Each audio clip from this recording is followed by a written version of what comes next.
But yeah, this is why metaphysics is not like mathematics. And this is by Raoni, Arroyo, and Jonas R.B. Arenhart in Analysis Forthcoming. And yeah, so as always, I read philosophy, I try to explain it. I'm not endorsing it. I don't know what this is. My first time reading it too. And then we read it. I try to figure out why these people put all the effort in to get a piece of philosophy published. And then we rate it at the end. We have an emote review system. You get to spam some emotes and tell me how you felt about the paper. And so as always, feel free to ask questions along the way. But here we go. The analogy between metaphysics and mathematics.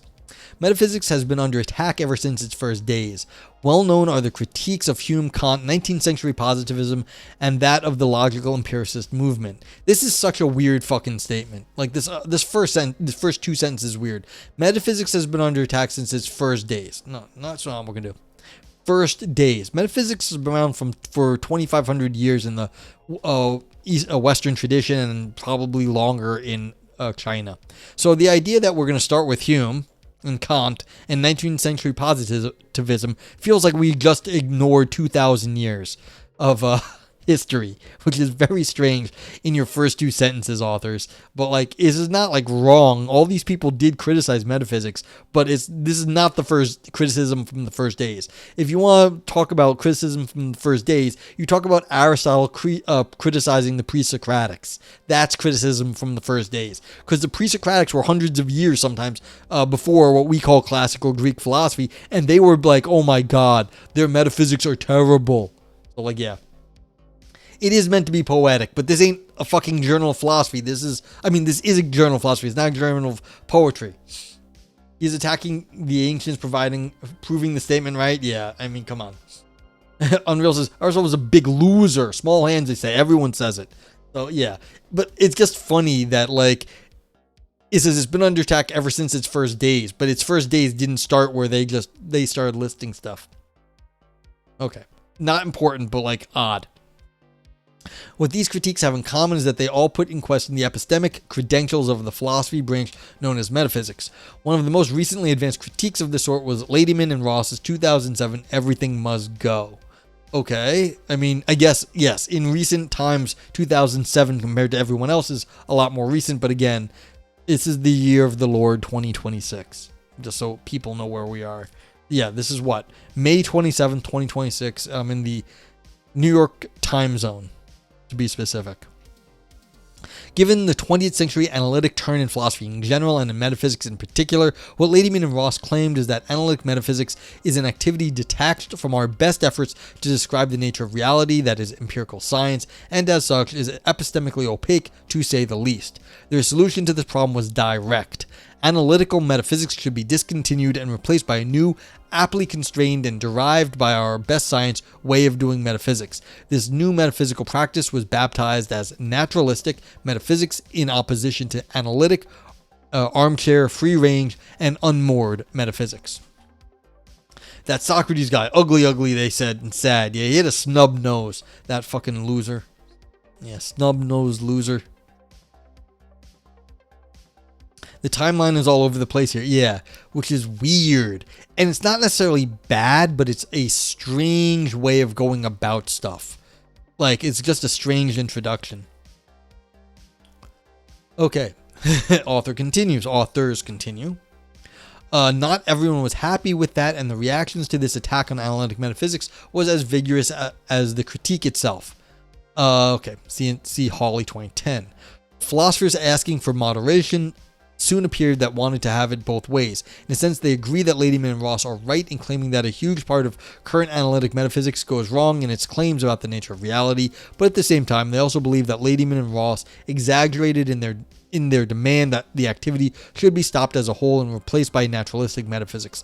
Ladyman and Ross's proposal was then dubbed as radical naturalistic metaphysics. Energy says, I'm not a fan of Klein's quasi-scientific tendencies that I sense here because science relies on axioms which are not themselves scientific for the inevitable principle of causality and the uniformity of nature. Yeah, and this is part of the issue, is that the analytic people started getting lost in the weeds when talking about causality and uniformity of nature. But again, that's a good point because a lot of modern science just kind of takes this stuff for granted. And so you've got a problem here in, well, how much do we look at the concepts that science is using to see if we can make sense of them? But then again, do we just rely on the science at that point? Because it does sort of uncritically accept this kind of metaphysics. So yeah, that's absolutely right. Okay, the so-called moderately naturalistic metaphysics that came into the fore was then characterized by the proposal for maintaining analytic metaphysics up and running as is, but with a catch. In one of its incarnations, moderately naturalistic metaphysics suggests that analytic metaphysics would be conceived as a toolbox, one from which philosophers of science might draw their tools and devices in order to interpret science. The epistemic credentials of analytic metaphysics in this moderate approach are to be conceived as valuable inasmuch as it is able to provide metaphysical goods that may be applied to the philosophy of science, applied by the philosopher of science. Yeah, and you hear this, and even Ivan says something along these lines, where it's like, well, what is the role of philosophy is to, just make sure that science isn't going, it's just keeping bad science away. You keep the stupid shit out and let the scientists do the science. And so you hear these sorts of refrains, and this is definitely one way that philosophy can be applied. I, of course, think it's wider than this, but this is, you want to be moderate about stuff. You say, hey, look, the philosophers can use their logic and see who's not arguing well in science, and then you get rid of those people because they're not really doing science. Underlying this view as an argument backing the strategy of justifying the credentials of analytic metaphysics via its application to the philosophy of science is an analogy with the case of pure mathematics, which we may call the analogy between metaphysics and mathematics. It is remarked that pure mathematics is an endeavor thoroughly disconnected from empirical science. However, no one suggests that such kind of pure research be stopped. Rather, is said there is value in pure mathematics, given that it provides the much-needed mathematical tools for science from time to time. The friends of the toolbox of metaphysics see that there are similarities with analytic metaphysics. Analytic metaphysicians are like pure mathematicians. They are freely building theoretical tools that may be of interest to philosophers of science. So just as we do not ask for a closing of the pure math department, we don't ask for a shutting of the analytic metaphysics lab. Yeah. What is the moderate proposal? It assumes many distinct forms. As we have already mentioned, one of them, the toolbox approach, concerns the metaphysics of science. One should combine science with the tools of actual analytic metaphysics, using metaphysical concepts to interpret science. Let us check firsthand some of the formulations of the analogies. All right, so this is a series of quotes. First quote. In fact, the relationship between philosophy of science and metaphysics might be usefully compared to that between physics and pure math. Just as it was useful to Einstein that the theory of non-Euclidean geometry was there for the taking when the moment arose, so it is useful to eliminate structuralists that there has been developed a theory of dependence compatible with the elimination of the dependent entity. All right, so that's from French and Mackenzie. So this one here is from Morganti and Taco. They say, a priori metaphysics has roughly the same level of independence as pure mathematics and is similarly relevant for empirical science, in the sense that it is able to become more than a purely abstract exercise in possibility space. End quote. Next quote, in metaphysics, much like in the case of pure mathematics, it is often the development of science itself that both stimulates the development of more abstract a priori work and turns out to benefit from the enlarged set of conceptual tools defined by such work, thus vindicating its rationality. That's another Morgantian Taco. Yeah, exactly. Tacos are good. Okay, this is next quote from Labian and Barton. The heuristic justification of analytic metaphysics is quantitatively similar to the instrumental justification of mathematics, and that one does not need to be ambivalent about the former if one is not ambivalent about the latter. And this is another quote from that pair. It is not obvious that mathematics would have presented more instrumental value if it had been constrained by its applications rather than let free to evolve in a free-range manner. By analogy, it is not obvious that constrained metaphysics would have more instrumental value than unconstrained metaphysics. End quote. Yeah, holy quote fest.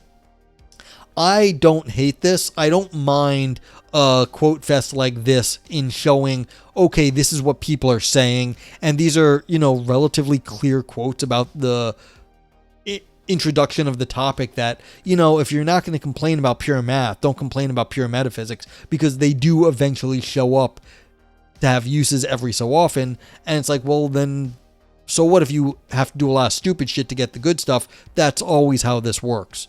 Like, this is sort of the mining theory of philosophy, that you have to dig a long time before you strike gold. It's just it's just the nature of the work. Like, you don't complain about miners digging up dirt most of the time, because you know every so often they hit gold.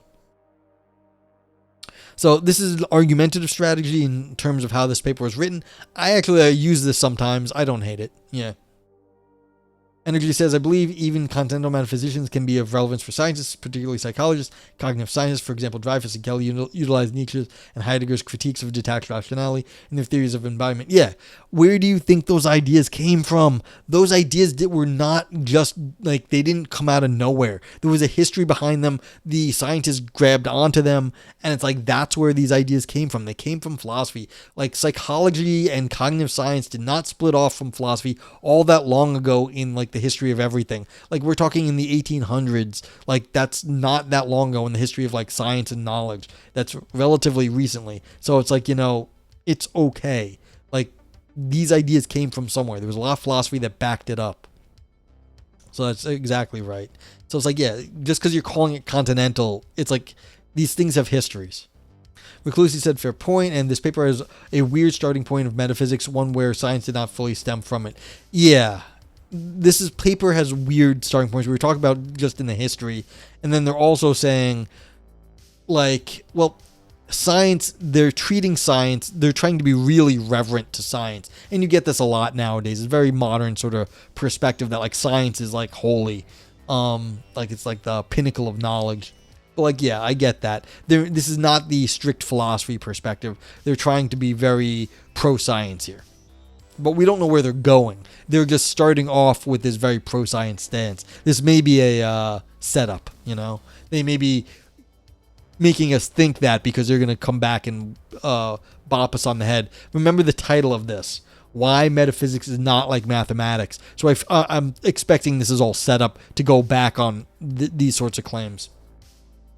Clue says, but I'm fully willing to acknowledge that my work, albeit guided by science, has no scientific value. Only like 30 people on this planet care about the stuff I'm doing, and that's fine regardless. Yes, and well, that's all research. When you get to the end of research, there's only a few people that care about that shit, and that's always how it goes. It's like, yeah, I'm going to a conference in 2 weeks. Yeah. It's like, there's only a handful of people that were going to apply to that one, and only a handful of people are going to present there. But it'll be fun. Okay. So, author now says, clearly there are two related versions of the analogy, and one of them, analytic metaphysics, is beneficial to philosophy of science and attempts to interpret science in the first quotes, and another, analytic metaphysics, is beneficial directly to science itself. This explicit analogy, remember, goes as follows. Pure mathematics has value due to its possible future use in empirical science. By the same token, analytic metaphysics has value and should be continuously pursued due to its possible use in future philosophy of science. Excuse me. Our aim in what follows is to check whether the analytic metaphysicians can be assured that their activity is safeguarded by such an analogy. Analogies in a nutshell. Given that the main argument being evaluated is an analogy, all one has to do in order to check whether it succeeds is to evaluate the merits of one such analogy. As is well known, arguments by analogy are not deductively valid. Still, they may make a strong inductive case for their conclusion where the analogy is based on relevant similarities. Maybe this is the case of the pure mathematics and analytic metaphysics analogy. Luckily, we do not have to invent the wheel when it comes to the evaluation of the inductive force of analogies. There's some well-established desiderata that an argument by analogy must satisfy if it is to succeed in establishing its conclusion to a reasonable degree. Let's quickly revise the relevant steps. Revise? Review. Revise or review the relevant steps. This is weird. This paper's weird. In a nutshell, when arguing by analogy, one wants to infer that a certain case B has property T, given that a certain A has T, so this should follow because A and B are also alike in many other relevant respects already. So, assuming that A has PQR and S, and B also has PQR and S, one wants to go ahead and claim that given that A also has T, we can reasonably conclude that B also has T. Here's a textbook description summarizing how to evaluate an analogy. Quote, and this is from Nathan Salmon, who's a famous author. I think Nathan. Yeah, Salmon, whatever it is, philosopher. The strength of an analogy depends principally on the similarities between the two types of objects being compared. Any two kinds of objects are alike in many respects and unlike in many others. The crucial question for analogical arguments is this: are the objects that are being compared similar in ways that are relevant to the argument, to whatever extent there are relevant similarities, the analogy is strengthened. To whatever extent there are relevant dissimilarities, the analogy is weakened. End quote. What one expects to conclude in the analogy is in focus is, given that pure mathematics and analytic metaphysics are similar in many respects, and given that pure mathematics derives its value rationality from possible future applications in empirical science, analytic metaphysics may equally derive its value rationality from possible future applications in philosophy of science or science, depending on the version of the analogy chosen. The relevant similarities between pure mathematics and analytic metaphysics may be sought in armchair-like factors, such as being developed detached from interest in applications, being a priori, seeking for necessary truths, and so on.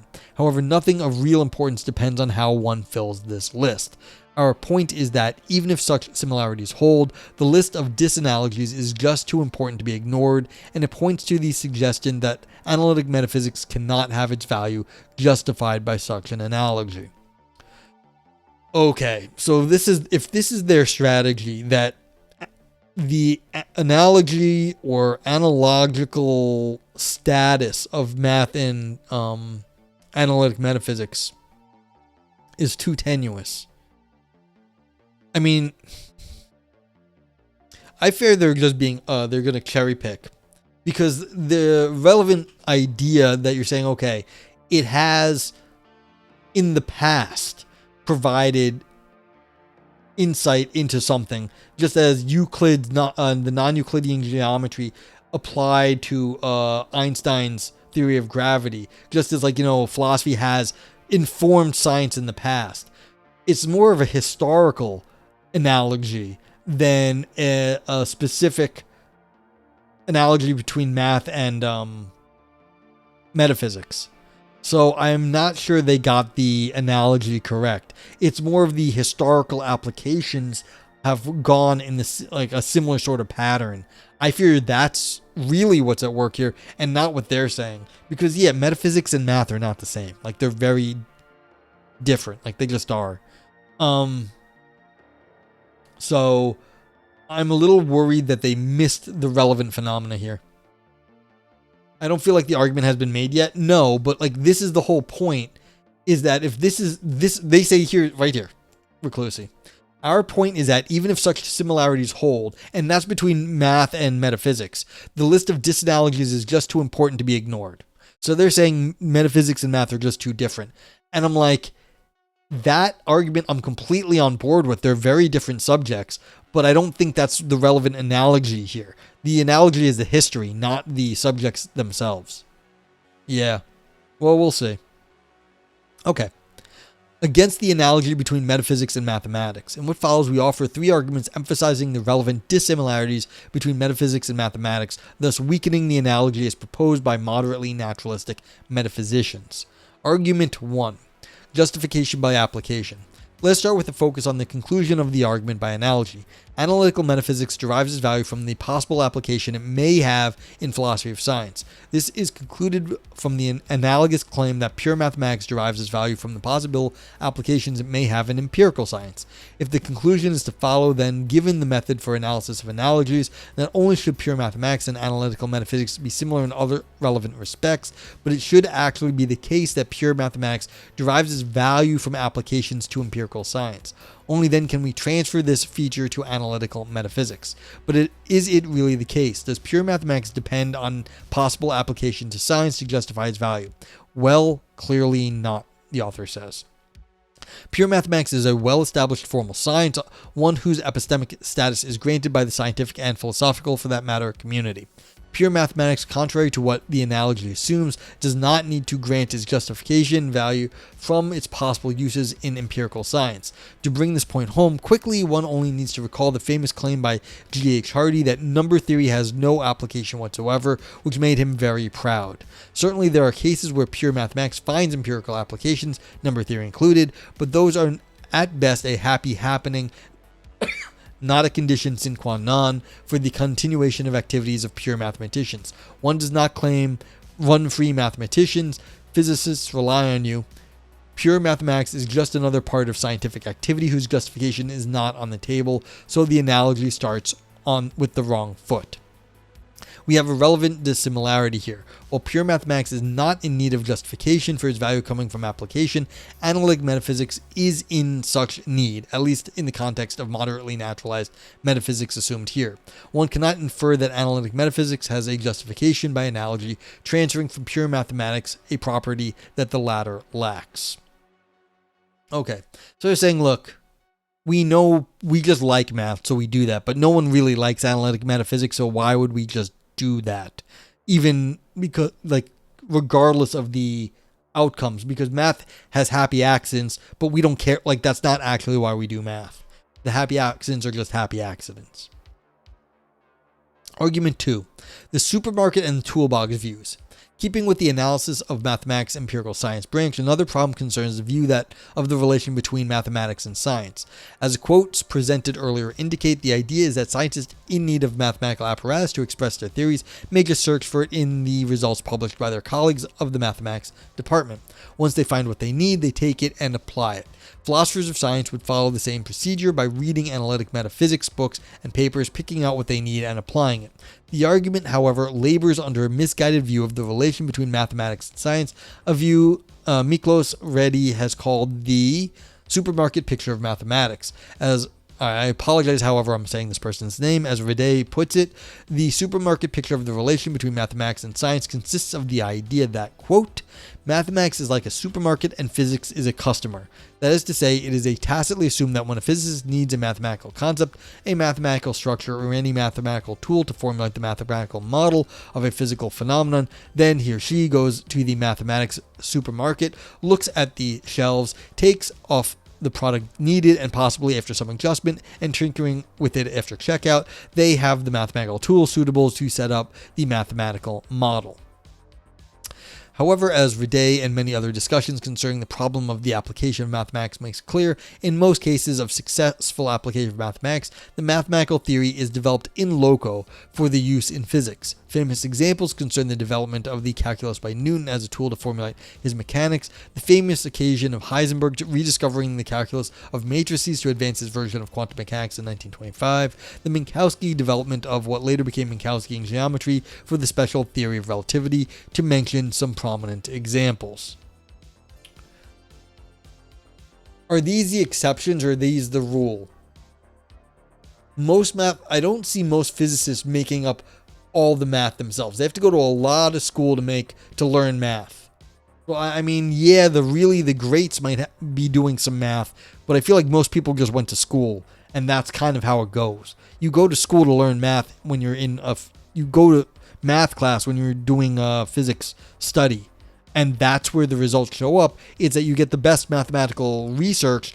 You get the best mathematical education from the best mathematicians that we have, so that we understand the stuff the best, so that they can apply the math the best. Yeah, they're not going to the supermarket and picking it out, but they have to learn advanced mathematics, and that is the result of all the mathematical research. So I'm not entirely buying this sort of understanding here that, like, oh yeah, the physicists just go do it on their own. I'm not sure I buy this. Yeah. Author continues though. So the analogy breaks again. On the other hand, physicists do not in general scan pure mathematics to find the math they need. They just create it, at least most of the time. What the fuck? Do they do it most of the time? They had 3 fucking examples here. 3 famous examples, but 3, all right? This is 3. This does not hold up. Yeah, see, Reclusi agrees. Like, that's just false. Do they do that most of the time? Really? Like, how is this? They didn't establish that. I mean, maybe these people are historians of science, but I don't buy it, because this is just not well argued. Even for this claim, this has not been established by what was said above. I don't buy it. I mean, tell me if you have any other feelings on this, Reclusi. If you're saying that's just false, but like you can feel free to specify. But yeah, wonder what you have to study while you do physics. Exactly, you have to study a lot of math. And that is not necessarily done by physicists. That's probably going to be math that mathematicians have developed in careful study to be as, powerful as possible with the least amount of work. Okay. On the other hand, the toolbox approach is clearly a position requiring that philosophers of science do not develop on their own metaphysical tools that they wish to apply. They must look for such concepts, extant concepts, in the toolbox of analytic metaphysics. As French emphasizes, introducing new metaphysical terms and concepts as physicists create their mathematics would amount to incomprehension or incredulity. If the analogy were to hold, however, philosophers of science would have to do precisely that, to develop their metaphysics on the spot as they need it, not wait to find some metaphysical theory on the analytic metaphysics shelf. Yeah, this is just making me angry. What's up, Min? Quick question. Can AI replace philosophers? Not currently, no. And I don't think it's going to, but not this generation of AI at least. Maybe in the future. This is just bad. I just think this is bad history right here. And let me tell you why. Because what I was just saying about psych and cognitive science, psych only split off from philosophy officially in the 1800s. It was spun off because, we realized there's something like human psychology that is worth studying that was different from philosophy of mind. But that took hundreds of years of work of science and philosophers from Descartes on basically, and going back into the Middle Ages, of course, the medieval times, of course. But from the modern philosophers on to contemporary times, this was a lot of work. All the ideas we have now are inherited from the last few hundred years of philosophy and science. This was not something that just came out of nowhere. So all the ideas in science now are the ones that were hashed out over the last few hundreds of years by scientists and philosophers of science, basically. You can look up the histories. Go ahead, look up the histories.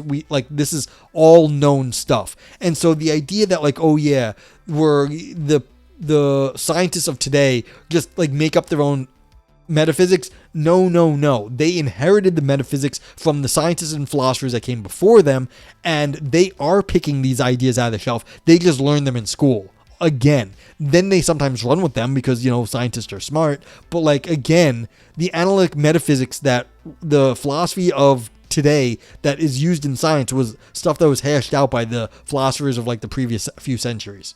And so the idea that they're going to go look at analytic metaphysics. No, what they're going to do is they're going to learn this shit in school and apply that stuff. It's the same thing as the math.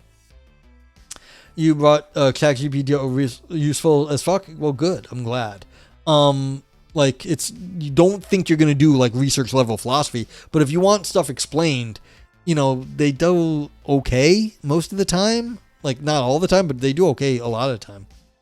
Yeah, it's god awful. Yeah, I love these streams, but goddamn, I've come across some of the worst papers on this stream as well. Yeah, and this isn't fucking analysis. One of the best journals we got in philosophy. This is just bad history, unfortunately. Yeah, Unreal says, I feel like it was spun off in exactly 1890 when William James, the principle of psychology, finally came out. But that may be a biased view. But that's the point, Unreal, and you've nailed it. We have the exact dates of these things. This is not so far back in history that we don't know what exactly happened. We know the exact dates. We know the experiments when people were testing nerves for the first time. This was published in proceedings of whatever natural philosophy journals they had, and they're hey, look, it takes time for us to register nerve reactions in the brain. We can measure this. We can check our systems. There's brain science, there's psychology to be done. This wasn't that long ago that they started figuring this stuff out. We have these original papers still, so it's this is exactly the point. Yeah. Oh, maybe when William James published the principles in 1890, that is exactly when these things happened. Exactly. Okay, so it's yeah. Now, is all the philosophy nowadays any good? Of course not. But that's the normal ratio. All the stuff that's getting produced nowadays, a lot of it's crap. It's just the way things are. It's always like that. A lot of the stuff in the past was crap. What we have that has lasted the test of time, that stuff good, but that's survivorship bias too. That's why we think, oh yeah, that philosophy from back in the day was good. No, the stuff that has survived had to be good, but a lot of it was shit. A lot of great philosophy papers. Yeah, exactly. All it is. Okay. So yeah, they're saying, oh yeah, do scientists go and look at what analytic philosophers are doing? Of course not. You have to get the results of philosophy before anyone else cares. You don't look at the contemporary crap because most of it's crap. Anyway, continuing this paragraph. Furthermore, the authors say, if philosophers of science were to create their own metaphysical concepts independently of what analytic metaphysicians have developed, the relation between analytic metaphysics as a free-range activity and applied metaphysics would be quite different than the one needed for the analogy under consideration to go through. I mean, that's true, but like again, they're saying the argument here is actually that math is not used this way anyway, so of course, it's like, well, what are we comparing it to anyway? They're saying we just do math for math's sake. Sometimes it gets used. But like again, they're targeting contemporary math, which does not get used. It gets used again after it gets accepted into the mathematical community. Afterwards. Weird shit. Yeah, same mistakes again. Okay, argument 3. The indispensability to science. Let us focus on another relevant dissimilarity. While mathematics is useful for science and even indispensable for some sciences, for example, physical sciences, analytic metaphysics is arguably dispensable to science. And now, what the authors are saying here is that contemporary analytic metaphysics is arguably dispensable to science. Yeah, just as contemporary math is dispensable to science. No one's using mathematical research in their science yet. It has to be like established first. But like that again doesn't hold up. Like their argument here doesn't seem to hold up. Author continues.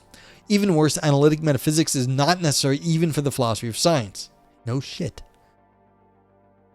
Of course, one might meaningfully pursue paradigmatic metaphysical endeavors when discussing scientific theories, but in doing so, one is already doing so with metaphysical purposes. Hence, metaphysical inquiry is useful for more metaphysics, even if it is the metaphysics attached to the discussions of science. The fact that one can develop the metaphysics of science by using concepts from analytic metaphysics should not be called for as a reason for the development of analytic metaphysics. That begs the question by assuming that there is value in applying metaphysics to philosophy of science, and this is precisely what the analogy is attempting to establish. Yeah, again, that's circular, but again, no one is using the research in metaphysics directly in science. Again, the research they've used is the stuff that's been hashed out over the last few hundred years. There are two cases in point related with the metaphysics of quantum mechanics that might be illuminating for this third argument. One could think that the certain debates in current philosophy of science testify to the need of using metaphysical concepts in philosophy of science, testing to its indispensability in such debates. Our claim is such debates are already debates in the metaphysics of science, and they assume the value of discussing the metaphysics of science rather than establish it. The cases are those mentioned in French and Mackenzie's first quote in our paper, Ontic Structural Realism, and the use of the principle of identity of indiscernibles in quantum mechanics. Okay. I mean, this is actually somewhat more of an argument that they're saying, like, look, the physicists were bringing this stuff up, and then, like, the philosophers were also discussing it, but then you can't use it to justify that because the physicists were already talking about this. Glue says, I did forget this is the objection section, so I assume this is not the author's perspective, but if these are objections you present in your paper, I strongly feel like you're just trying to set yourself up for a win. No, this is the objections to the analogy. This is exactly what it is. This isn't, this is their whole point. This is a series of objections that leads to their conclusion that metaphysics is not like math. This is just argument by multiple, argument by cases. There's all these cases that show that metaphysics is not like math, and therefore the main premise that metaphysics is like math is going to be rejected. It's just you're hitting a lot of cases, and you're showing that it can't be an analogy as such because it's too dissimilar. So yeah. But these objections are god-awful, hence your point. Yeah, no, because you want to know why? We're on page 8 of 11. And so they'd have to pivot so damn quick that I don't think they have enough time. But you have a good point. I'm sure there are much stronger objections available. I'm not sure. But like, yeah, I don't agree with this stuff. But like, we're running out of time for them to actually make any real point here. Okay. Ontic structural realism was originally proposed as a way to address the metaphysical underdetermination regarding individuality in quantum mechanics. Quantum entities can be understood either as individuals obeying a principle of identity or as non-individuals which do not conform to such a principle.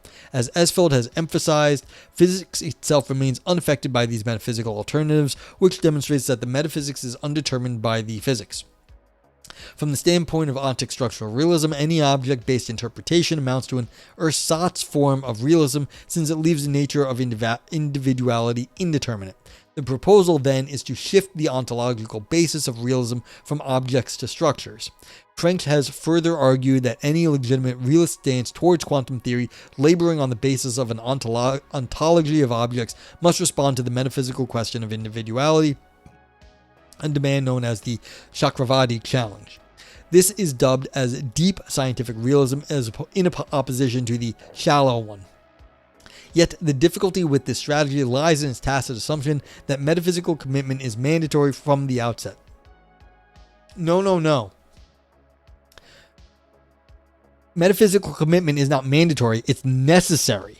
Because you take one position that it's individual, second, that it's not, or third, that the question doesn't matter. That is also a metaphysical position, that it is irrelevant for science. That is also part of the metaphysical options here. So this characterization, I think, is just terrible in terms of what counts as a metaphysical commitment, because taking it as an irrelevant option is also one of the metaphysical options. Like, that doesn't make it any less metaphysical. That's saying the status of individuality at this level is irrelevant.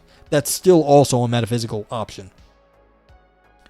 I'm a metaphysical centrist neutrality, baby. Okay, there you go. But like that, yeah, but you see, that's the whole point. This is a metaphysical position. You're calling it neutrality. That's fine, but you have to recognize it as stuff. Yeah, you're talking shit. But like, that's the point. You can. And like, you don't get out of it by being like, well, I'm neutral. No, that's metaphysical neutrality then. Okay.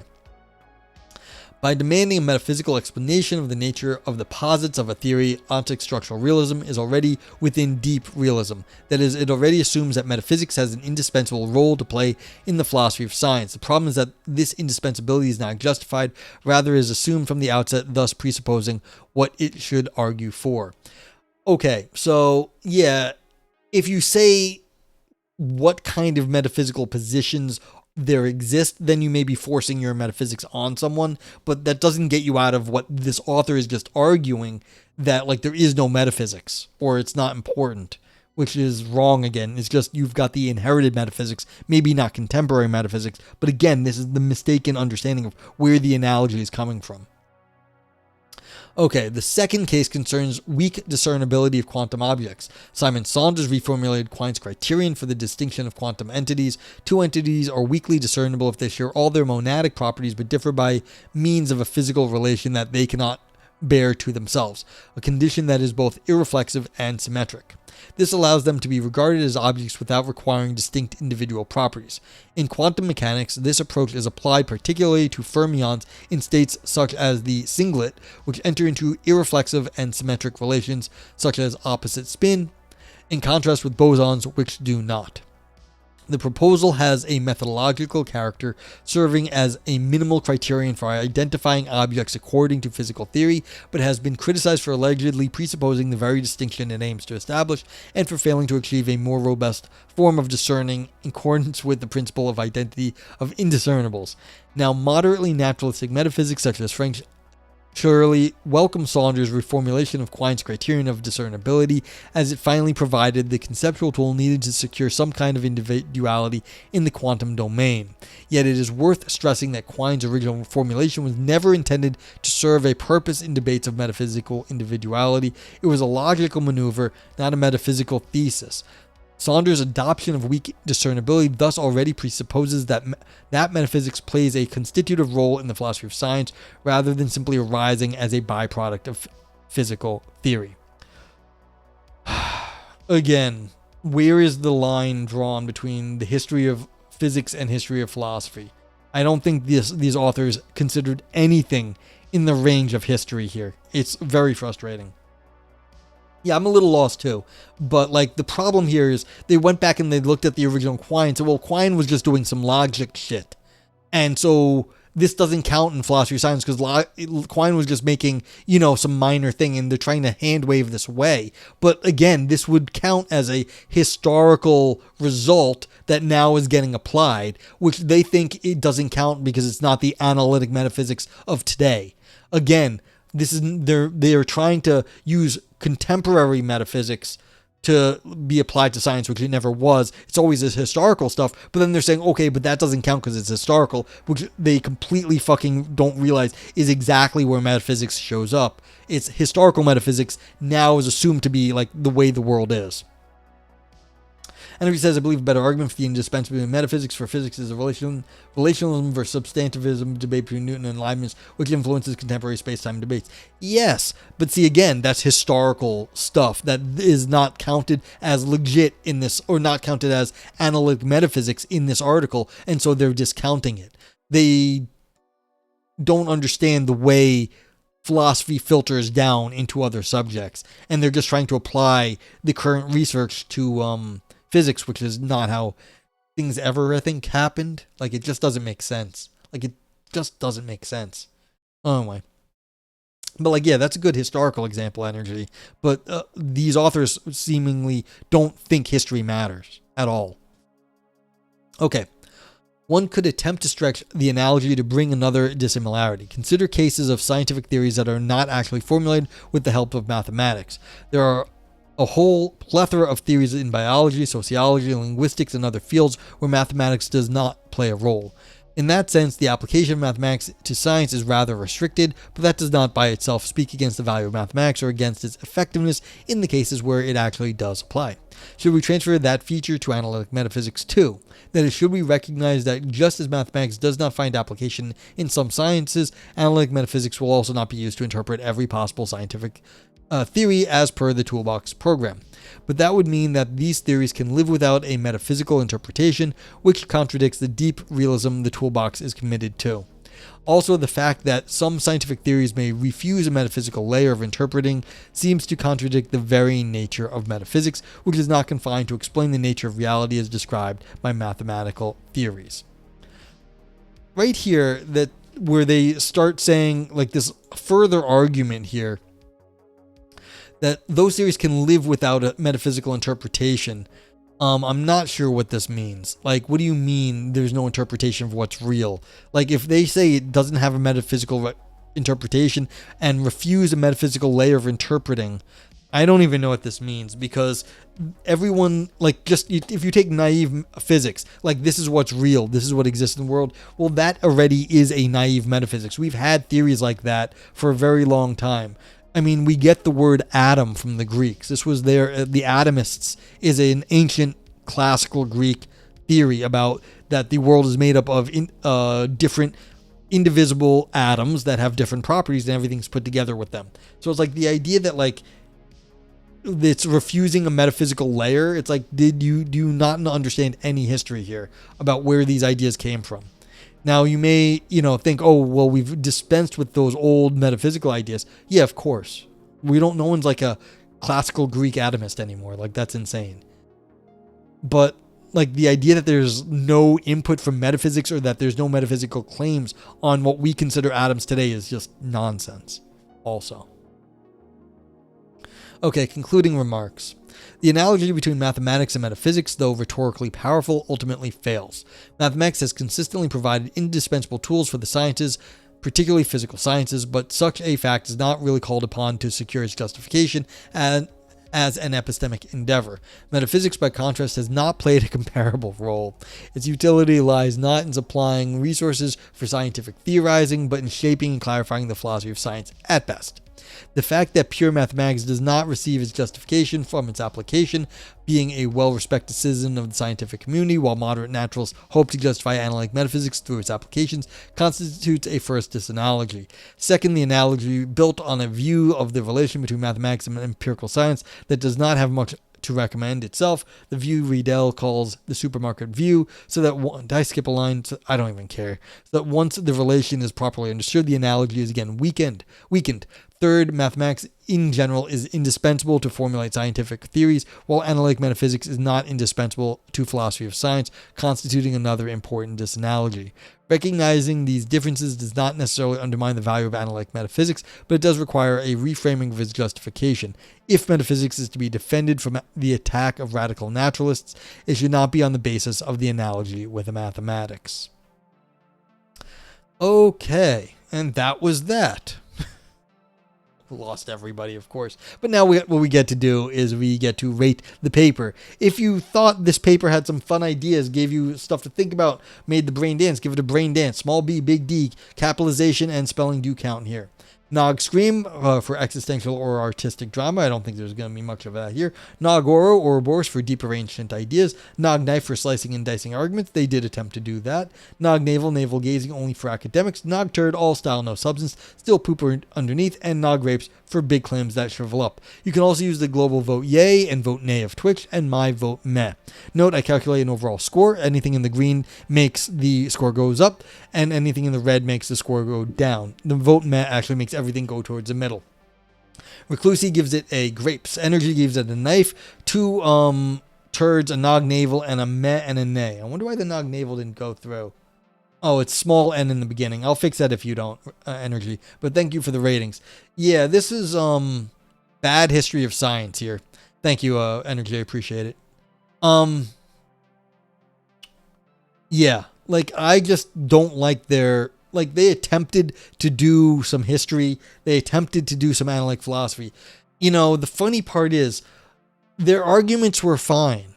Their data that they used for their arguments was terrible. They misanalogized. I don't think they understand the history of science or math and its relation to the history of metaphysics or math and its relation to science. I don't think so I think they got the analogy wrong to begin with. They just wanted a straight, like, analogy between metaphysics and math and how it gets applied, and that's not going to work. Like, obviously, almost, if you know the history, a little bit of the history. And then, like, you know, they argued for it, but, like, it's just like they missed the target, and then they got also the wrong sort of data along the way. Unreal says, I wouldn't think I would be into this, but I'll ask more on that in a minute. Yeah, same here. I was like, hey, this looks like this could be some good fun. Like, let's go talk about, like, the details of, you know, how actually philosophy and math relate to science, which is an interesting topic, but it's just like, damn. Unreal says, coming at naturalistic metaphysics from a pragmatist rather than an analytic viewpoint, the focus on the point of view of metaphysics is to inform philosophy of science seems obtusely narrow. Yeah. I mean, I'm not just coming at it from that viewpoint too, so it does seem massively limiting to what actually goes on in philosophy and metaphysics. But, like, absolutely. And it's like, this is the problem. It's just, yeah. But, I mean, you gave it a meh, a nay, a knife, and a grapes. I'm feeling pretty similar about this. I mean, the arguments actually weren't bad. They just put the wrong things in their arguments, really. They didn't understand the history or the content, and so they formulated, these are very skilled, in some sense, analytic philosophers. Their arguments are sophisticated. They just don't understand what they're talking about, in my opinion, which is so weird. So weird. So yeah, they tried to make claims, and, well, no, this is more, you know, maybe there's more turd for me. It's still poop underneath. They had fancy arguments, but it was just crap underneath. And they didn't really walk it back. So I don't feel like it's grapes, but, like, yeah, it's really, it's like, yeah, it's going to get it's just like, you know, yeah, between a vote, you know what? I think you're right. Vote meh and a vote nay. Oh, no, that's wrong. Shit. No, I fucked that up. Vote nay. I did go meh. All right, I'll have to take off one meh later. Unreal continues. To James and Dewey and those who follow them, metaphysics studies the most general features of experience in order to help us have better subsequent experiences in various aspects better. Yeah, and that's the more, I think it's a much better understanding of what metaphysics is up to. It's like, yeah, how did we spin psychology off? We started to realize that there were psychological things that we experienced, and we could study them scientifically, and we could talk about them in a more rational way than just like mixed in with all the other experiences. And so the idea that like metaphysics would be like, oh, we're correcting science, when we've been like the old spin-off theory of the use of philosophy, that, you know, when a philosophy gets mature enough, then it turns into a science. Like, psychology got mature enough and it turned into a science. And like, that's part of the issue, is that we started getting good enough ideas about philosophy of mind and cognitive science and physiology, that we now have all these other studies that used to all be mixed together in philosophy, but now we've spun them off. And so that's really what's happening, is that we're trying to clarify our experience enough that we can study it in a more rigorous way using the mathematics. But yeah. Ugh. But it's very disappointing in the sense that, like, these are skilled analytic philosophers, and it's very sad that they misapplied both metaphysics and, yeah, basically they misapplied metaphysics. They don't understand the benefits of metaphysics. It's a fucking waste.